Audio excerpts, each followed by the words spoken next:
Welcome back to another episode of On Cloud B. I'm your host, Berthia, and I'm here with... P Killer on the mic. And we're back with another episode. So you recently just got back from Ghana, right? Yes, I did. How was that? I'm so interested to know. What a great experience it was for me. I loved it. You know, it kind of gave me that opportunity to reconnect, but yet recharge going into the New Year's. Loved it. And I loved seeing people of African descent and from the diaspora. You know, I think Ghana, since the launch of the Year of Return in 2018, has become a hotspot. Yes, many it would has. say. Yeah, it's like a bucket list almost. Yeah. You know, for people to go back in December and just, you know, recharge and reconnect with, you know, the soil, the land that our ancestors were taken from. So, Oh, really? absolutely. Is that what you went there for? No, you know, I'm Ghanaian, so I went home. I went home to my peoples. She went there to give homage to the ancestors. The ancestors, Yes, you know. yes. How long is the flight again? How long was your flight? Give or take, mine was a long. Let's get into my flight, shall we? So I honestly, if you're traveling from the West Coast, you can go to DC or New York and then fly straight from New York to Accra. Right. But of course, I wanted to be cheap. Oh, what did you do? How cheap did you go? Honestly, it was a $1,500 flight, and going to Ghana is not cheap In December? It's not cheap. It's close to $2,000, $3,000 sometimes. So I bought a last minute ticket for $1,600. Don't do that. Don't be me. Because I flew from California to Seattle and Seattle to London, Okay. London to Brussels, Brussels to Accra. Wow. So quite a few stops. It was, and it wasn't all my fault to say, because I was actually supposed to fly from London straight to Accra, but my flight was delayed out of Seattle, so missed the connecting flight. Had to get this. Since I missed the connecting flight, I was actually gonna stay in London for 3 days because all the flights were booked out. Jeez, especially December. Like you went like close to Christmas, right? Right. So I think it was a day before Christmas, maybe a couple of days before Christmas. So they're like, yeah, all the flights are booked. You'd have to take the next available flight, which is 3 days after. I looked at the woman and said, you got me fucked up. Ain't no way. That's not happening.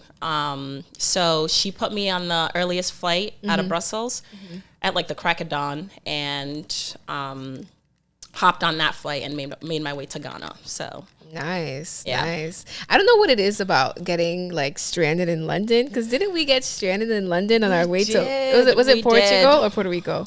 it was Portugal. It was Portugal. What's Yeah. up with London? Such like a hot spot for getting stranded. Yeah, and never again. Yeah. I mean, we had a good night. I We don't know. did have, and I asked, no, you know what? I shouldn't say it was all bad, because every time I've gotten stuck in London, I've made friends for a lifetime. Oh, really? Yes. So 2 other people we're now friends. 2 of them from Canada. Okay. We're stranded out there. They missed their connecting flight as well. And we keep in touch from time to time, but Wow. it's like a spot for making friends, I guess. Not for me. I I can't. I just be floating around, never making friends. But that's cool. So you finally get there. What is Ghana in December feel like? Because I've never been there. I've never been there in December. So yeah, this year was my first time in December. I think this other time I've been in Ghana has been in July or June, Okay. give or take. So this was my first time in going to Ghana in December. And let me tell you, was it a blast? But wait, what's the weather like in December? So like- it's hot. Okay, It's so always going to be Africa hot. like 70s, 80s. Like what is it? It was high 80s Wow. for us. And it's sunny from morning to night. It just never stops getting hot. And if the sun's not out, it's super humid. So, I mean, you're in Africa. Right, as expected. Yeah, but we stayed at an Airbnb that had air condition and all that. Nice, nice. How long were you guys there for? So a little over a month. A month? I know. You know, I had the time off. I'm like, let me take advantage. A month is crazy. Whenever I go, I usually like 3 weeks. Yeah, max. I would say that. I would say 3 weeks max. Give or take 2 weeks, you're good. I had the time, so I stayed. You know, it's also home, and I wanted to, you know, reconnect with family and friends. Right. So, yep, I extended my stay. But not just because of that, but also because my bags just never came. Your bags never came? You try to tell me that after we lost our bags in Portugal, you lost your bags again? You would think a sister would learn. What happened? Please tell us what happened. Well, it wasn't my fault. So I checked in my bags when I was leaving California. And supposedly the bags made their way to Seattle with me. Okay. When I got to the counter for British Air, I spoke with the lady there, and I said, hey, you know, I'm just making sure, are my bags on this flight? She proceeded to say, you have 4 bags. It's showing 4 bags. So I said, 4? I only checked in 2. Where are you seeing the additional 2? And she says, well, if those are not your bags, worry not. I will take care of them. Right. So she said she was going to delete the 2 that are not mine out of the system. So she went ahead and did that. I'm granted you gave her your receipt, I gave her my receipt, my bag tags, everything. And she said, okay, these 2 are definitely on the flight. So I said, great. Thank you for your service. Beautiful. And I kept it moving. Fast forward, I land in Ghana. Because Brussels is when you missed the connecting flight. So I missed. Yeah, I got to London, missed the connecting flight. So when I missed that flight, I said to myself, you know what? Let me head to baggage claim, make sure I get my bags, right? So that the next morning I can fly with British Air. I get to baggage claim, and the lady says, your bags were never on this flight. I hate to break it to you, but we do not know where your bags are. So at this point, I'm worried, rightfully so. Where were you again? Right. I was in London now. You were in London. I was in London. So I said, well, could it be that maybe, you know, they're not out of the plane yet, or I just have to wait? Because it was immediately when the plane landed that I went to baggage claim. Oh, okay. So she said she would make sure that the bags made their way to Brussels. That's cap. Big cap. They didn't. So early morning flight out of Brussels, I get there and I'm talking to the guy, and I said, are my bags on this flight? And he says, I'm sorry, ma'am, your bags never. Those bags didn't even, they had no plans on being on that flight. They didn't. So, you know, it was either stay and look for these bags, or, you know, and miss your flight. And miss my flight, or go to Ghana and figure it out. Oof. I'm sure you picked the latter. So I picked the latter and made my way to Ghana, because honestly, I'd rather be naked anyways. We all know that. Damn. So I get to Ghana, same situation. I made my way to baggage claim, stood there over an hour. I kid you not. Over an hour. I don't know what it is about these baggage claim places. Like, what is the order of system? There's no order of system. There's none. And it's Ghana at that. I mean, we had the same issue in Portugal. That's what I was right about to say. When I went to Portugal, I was there for 3 hours. I stood in line for 3 hours. Yes, you were. You warned me before my flight even landed. Yes. Right. And then you get to the front of the desk, and she told us to just put in a claim online. So I waited 3 hours to put in a claim online. And I thought it was the most ridiculous thing ever. But like, baggage claims in different countries are notorious. Yes. For their lack of procedure, of system. Customer service. It was just really bad. So I didn't get my bags. So I just went home. And I did fill out the whole, you know, shebang, made the claim. And they assured me that they would find the bags. Isn't there something so demoralizing about leaving an airport without your belongings? It's just one of those feelings that is 0 out of 10 stars. I wouldn't recommend to anyone. Honestly, it's happened to me so many times. I think I've just gotten like... No way, you're used to it. I'm used to it. I mean, my goodness. It happened, I think, when I went to Vegas. It happened when we went to Portugal. And it happened in Ghana. Vegas? Vegas is right there. It's right there. It's right there, and it didn't come. So hell no. I don't know if it's something I'm doing. I mean, whatever you guys would recommend. Someone did recommend air tags, so I'm definitely gonna get on that. But it doesn't help with actually getting your bag the on bags, the plane. but at least you'd be able to locate it. Because my Right. situation was I flew with so many airlines that at that point it was a blame game. Oh, where every airline's like pointing fingers. No, it's Alaska. So it's Brussels. They couldn't even tell you. They couldn't even tell me where the bags were. You know, I think I'd have peace of mind knowing, okay, my bags are here. They just got to go from here to there. So I went to Ghana. Fast forward a week into my trip, still no bags. Still no bags in a week? Still no bags. But the frightening part about it is that they don't know where the bags are. Oh, could be anywhere. Could be anywhere. So I'm calling and they're saying, ask this, ask that person. So I'm furious at this point because, you know, I came to Ghana to slay. If you know one thing about me is that I love to look good. Period. I'm not stepping foot outside till I can slay. So I was furious because let's talk about Ghana and their malls. What about them? I think I might start a service where I like export goods to Ghana because I couldn't even find one outfit to save my life. Wow. Not one. They didn't have an H&M. They didn't have a Zara. They had nothing. At the actual malls. At Not the like, actual malls. Not like even the markets. like, right. So I think midway through my trip, I just started like making clothes, like fabric clothes. I got someone to sew clothes for me. Oh, wow. Really? I did. And of course they didn't finish. So I couldn't even wear the clothes I got made, but you guys will be seeing them. Ghana is notorious for that. It's like you can't trust seamstresses like at all. And mind you, she promised me. She said the turnaround's like 48 hours. I'll have them done for you. I'm looking at this lady like she might do it. I mean, she was convincing. What happened? 72 hours later, she's like, I don't think the clothes are gonna get done. I'm like, but you were there for a month. I was there for a month. When did you ask her for the clothes? So you said midway. And they were very simple styles. It wasn't anything like, you know, over the top or anything like that. And she just couldn't get them done. I mean, they were cheap. They look nice now, but I couldn't wear them. So I look like a bum in Ghana. Wait, how long did it take her to finish them? The whole month. The last day, I got the clothes the last day I was leaving. So sometimes I feel like they do this on purpose because there's no explanation for any of it. Like, you know, someone's not from here. They ask you to do something for them. Obviously, they're going to wear the clothes here. I'm sure you told her that, right? I did say that to her. And that's why she said that in 48 hours, she'd have the clothes for me. And I think it was like the third week. So I still had like a week and some change left. Okay.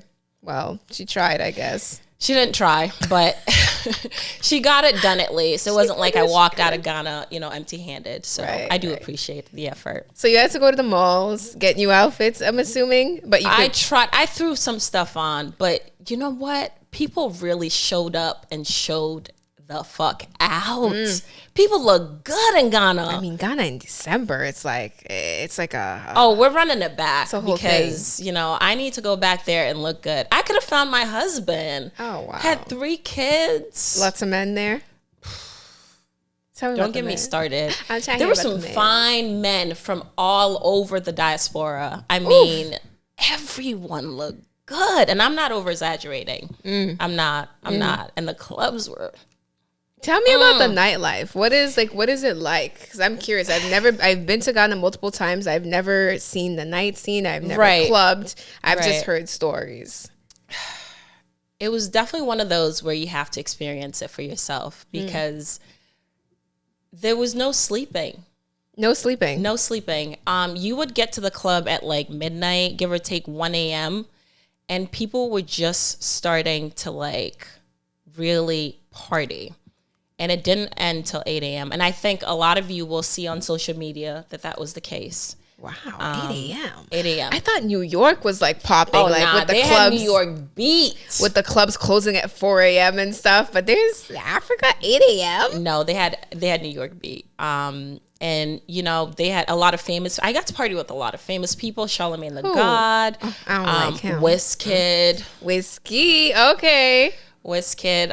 Who else was there? Now, Steph Ladon. did you know Wizkid was going to be there before you went? Yes. Oh, no, okay. not before I went. So I was at the club, and a friend of mine had actually texted me that Wizkid was leaving. So I was at the after party. Okay. So a friend of mine texted me and said, Wizkid is leaving my club and heading over to where you're at for the after party. How did this friend know? How did she know his movements? He got connections. So I think he's a producer. Oh, okay. Yeah, so he filled me in. So I was like, but I mean, he showed up, he had his own section. So it wasn't like For sure. he was sitting next to me or anything. But it felt like he was close enough. You didn't sneak your way into his section? Sure did not. I'm not a groupie, never been. Oh, period. But he noticed me. Not really. Did I he? look like a bum. I would not have my fits on. I felt so out of place. Everyone looks so good. Yeah. And I like... What were you wearing on the Wizkid day? Get into it. Oh my God. I had on this like yellow dress I think I got from the mall. I was trying to hide. Honestly, I was doing the minimal because I was not trying to be all up in those videos, man. If... It just sucks when you like, you're trying to get ready and turn up and have a good time, and then you don't feel confident enough to like kind of go all the way because of your outfit. Exactly. Shame on these airlines. Shame on man. these airlines. How dare they? Jeez. Tell me about Charlemagne. What was he doing? He was having a good chilling? time. He was having a good time. I think he was there with a couple of like Ghanaian artists. Oh, okay. So Did you recognize him instantly, or did someone say? No. I knew instantly. I mean, I watched The Breakfast Club, so Yeah. so I recognized him. But obviously, people started making like noises and stuff like that when he walked in too. Oh, so. like kind of shouting him out. That's Yeah. for sure. That's what's up. So tell me, do people actually dance in the clubs in Ghana? Because there's an epidemic going around here. And I don't know if it's just my experience. Please correct me. People are not dancing in parties, in the clubs anymore. Everyone's just standing around staring at each other. And that makes me very concerned. Like, is this what nightlife has turned into? Just everybody in their little section just standing around? Or are other countries still living the life? Please shed some light on that, because It was quite the opposite. And Really? I loved it. As a dancer, it was good to like, I mean, you'd have men like dragging, like pulling you closer. Yeah. I'm just like, what? You didn't come here to stand around. Hey. People were doing the most. Yeah. They had the shaku shaku. Okay. They had everything going. It's Africa. They're still We're known dancing. to. Yeah, they're still dancing. Even at 6 a.m. I mean, and people knew the songs word for word. It was a competition. Like, you looked at the next person like, last. Now everybody go chop breakfast. And you would just instantly make connections like that. For You know what I'm sure. saying? So it was a time. It was a time. I So mean, Africa/Ghana still gives us hope, right? Yes, We can maybe yes, bring yes. back dancing. Can we bring back dancing in the Dancing, club? If you guys want to please. bring back dancing, just hit that like button. I promise you, it's gonna help. It'll help bring more people or that want to just dance. hit my Insta. I'm the life of the party. I'll turn it up anywhere, anytime. She'll come to any city, That's right. any state, Hit me up, any country. and I'll break it down. She'll come make your party pop. That's what's up. That's what's up. How was the food though? Because you were there for a month. Did you cook? What did you guys do? Cook. To my future husband, I'm not a chef. Oh man. I'm not a chef. I might throw a couple of hot dogs in a bun, Hot dogs in a bun. but that's about it. And I'll sprinkle a little ketchup, salt bay it. So your man comes to you and says he wants a meal that's not hot dogs. Like, would you try and make him one, or are you just like, no, let's just go out to eat? Because I'm a little concerned here. So I'm 90% let's go out to eat. Wow. 10% we're gonna cook, and we're throwing something in the microwave or the oven, because I don't know how to cook. Like, I can follow a recipe, but I Okay. don't know how it's gonna turn out. That's about it. But if you follow the recipe, I can follow but it don't mean it's gonna turn out good. I'm not a bad cook. All I'm saying is it's not my go-to. okay, all right. So you guys do any cooking? How was getting meals there? Is there like restaurants on every corner, or like little shacks? I feel like I've seen a lot of shacks and stuff like that. Yeah. So they have those, and then they have actual restaurants. So obviously, when I was actually going there, my best friend and I went, and we had mapped out like different restaurants we wanted to check like you out. pre-planned some places. So We took advantage of that, and beautiful ambiance. And I'll probably throw like recommendations. But Please. we didn't cook, not even once. What was your favorite restaurant? Do you remember? Bloom Bar is definitely one of them. What's that song that they say Bloom Bar in? Take you to Bloom Bar. Oh, Kitty, the song Hey, by Kitty. cheese, take a picture. Strike a boot, they can see, take a picture. Say cheese, take a picture. Yeah. That's how I found out about Bloom Bars. So it's actually like a really nice Yeah. place. Oh, Bloom Bar is like the hot spot. You definitely want to go there. So it's it was a lit. bar or I think it's like a restaurant? both restaurant and bar, and it turns into a nightclub at night. Yes. okay, I like those. Yes. I like So, definitely Bloom Bar is a must if you're in Ghana. the food is good. Food's great. I mean, that's my local dish. I tried Yeah. a couple of wache, jollof, Okay. bangkun, Period. kinke, just a variety of different stuff. I want to take advantage because I'm in the West Coast and there are no I shouldn't say African, Ghanaian specifically, Who you restaurants, yes, in the Bay Area. So I had to take advantage. Yeah. Probably why I also didn't cook, because I'm like, why am I in Ghana trying to cook Yeah. local dishes? That's so true. I don't think I would be cooking, even if I was staying there for like a month. I mean, when I go, I stay with my aunt. So Yeah. luckily she cooks for the Right, most part. right. And we don't really go out to eat very rarely. But if I was like going with my friends, Yeah, no, I'm we're not doing cooking. all that. No, baby. Damn, that's what's up. So Bloom Bar was cool. What was I gonna say? What was like your funnest experience there? Like, was there anything that happened that was like really exciting, fun? Yeah, so I did a lot of like tours. Oh, yes, the tours too. Yeah, we did tours, and I really loved. I think it's Asenema Falls. Oh. It was one of the waterfalls, like hidden. So I think it's give or take 2 hours. Don't quote me on that. From Accra. Okay. So we drove to it, and it's like in this like trails and hidden, but once you get there, it's like this glorious view of like the waterfall. And depending what time or season you're in Ghana, the falls it varies in like the size of the falls, the water. Wow. Yeah, Were there a lot of tourists there? a lot. But I believe it was free to enter. Oh, okay. Or at least I know I didn't pay. So I didn't pay for anything in Ghana, even though I looked like a bum. You didn't have to pay. I still didn't pay for anything. Okay. So I guess I didn't look too shabby. Am I detecting a little pretty girl privilege? You sure is. Okay. That's been a thing. Is it a thing? I 100% believe It it's is a thing. It's definitely a thing. I'm in denial. It's definitely It's a thing. Wait, did you guys also go to Ibri? I feel like We did go to Ibri. We Okay. did go to Ibri. I saw pictures. What's it called? Not the waterfalls. Ibri Gardens. Ibri Gardens. Oh my God, that was beautiful too. How did I forget that? Yeah. Like those also, it's like pretty much very it's like a big garden with like super old trees and that's the way they're lined that's up. been there. Yeah, they're all lined up. very Like nice. it almost reminds me of like Cali. Yeah. It reminds me of LA. Yeah, Where kinda. it's like the palm trees. I Right. forget what street it's called, but like you drive down that street and it's all the palm trees lined up. Like Sunset Boulevard. I think it's Sunset Boulevard. I believe it might be. Yeah. But that's the same kind of like ambiance and look. Just beautiful. Yeah.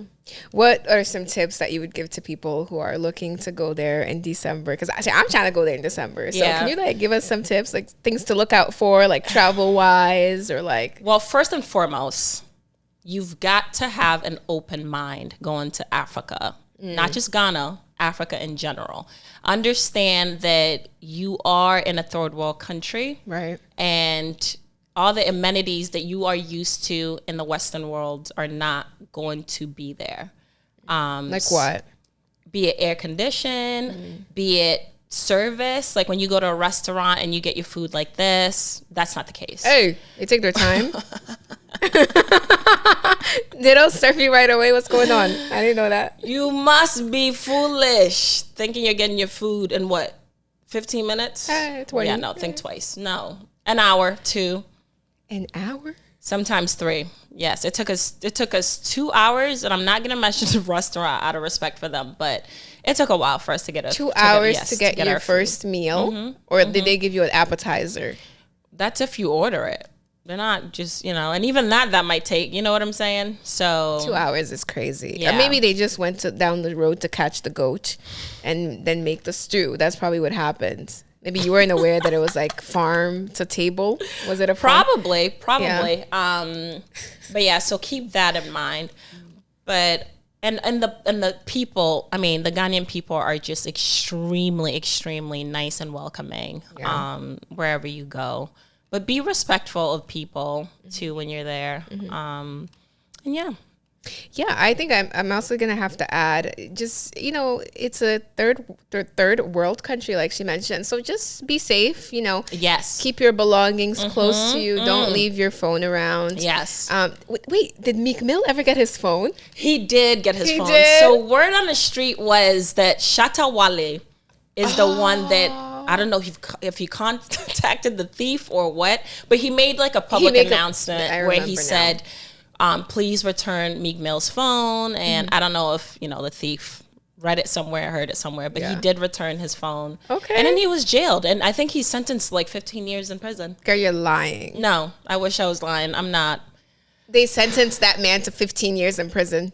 I don't know, 50. They sentenced to, please look it up. But I read it and I was like, are you serious? Even after he returned the phone, like, they're doing the most. But since we're on Meek Mill, why was he rapping at our White House? What? I didn't hear about that. Yes, that was like, that really pissed off a lot of Ghanaians that Meek ended up like taking down his whole, I think he did a music video. He shot a music video at our White House. I'm forgetting what do we call our White House in Ghana? Freedom. Not freedom of speech. How you gonna call me out like that? Because you're Ghanaian. It's so what? Like now we're both exposed, and everybody's gonna know we don't know what that place is called. I expected you. It's like the Justice House. No, it's called something. It's called Freedom's. It's not freedom. No, I'm telling you, it's White House. The fact that we're even calling it White House in Ghana is pathetic. It is pathetic. White House in Ghana. It's like it's freedom something. But I want the Ghana. The Ghanaians Jubilee House. I knew it was Jubilee. It was at the tip of my tongue. Sorry, ancestors. But we need to be like, we're too accepting of like randos. I don't want to say Meek Mill is a nobody, but like the way we embrace random ass, like just because someone's American, we're like at their worshiping their feet. They're bringing them here. They're giving them this tour. It's like, why don't we get that treatment? I'm a dual citizen. Well, I feel like it's like with every country does that. If it's like a really big celebrity, they'll show you around for Ghana sure. is notorious for that. Really? Yeah. So what happened with Meek Mill? He was they gave him the tour, and also like he showed up at the Jubilee House in just regular schmegular clothes. I don't think that was respectful. Where's your if you were going to see Obama? Yeah, because he's still my president. Right. Would a lot of people wear suits, they're polished, well-dressed, very respectful manner. I highly doubt Meek Mill would have showed up to the White House dressed the way he was dressed in Ghana. That's debatable. Like, I would never know. I don't know. Well, but I would assume that you would at least try and like dress up or wear a suit or something. That would probably be the first thing I would think about. Or maybe his clothes got stolen, or his. They sure did not. They sure did, because that man was doing the most in the streets. He was not worried. Or his suitcases never arrived. Nope, because he would have been at home crying like I was, not in the streets. Jeez, but yeah, if any of you guys are planning on visiting Ghana, be respectful, be open-minded. Care about your fellow friends, be safe, and then just have a good time. Ghana focuses its economy on tourism. Yes. The economy isn't doing that great, but it's nice when you have an influx of tourists because then you can kind of boost it up for my fellow people. So just make sure you enjoy yourself. Don't do anything that you wouldn't do in your home country. Exactly. And have a good time. Exactly. So this has been another episode of On Cloud B, but we have something special for you guys in this episode. I'll be honest, we've been trying to kind of get our subscribers up, right? So we figured, why not give back a little bit to the people? So we are giving away a $20, $30. What are we giving away? We'll decide. We'll see. Okay. So we're gonna give away a Cash prize. an undisclosed amount of cash. It's gonna be like an Amazon card, right? Right. To one person in the comments. So what should they comment? What has been your favorite podcast so far? Yes. So comment down below which one's your favorite podcast. And out of the comments, we're going to pick one lucky random winner and you get money. So that's all you have to do. Just make sure you're subscribed. Make sure you liked the video and then we'll pick a winner. So we'll see you in the next episode. Hey.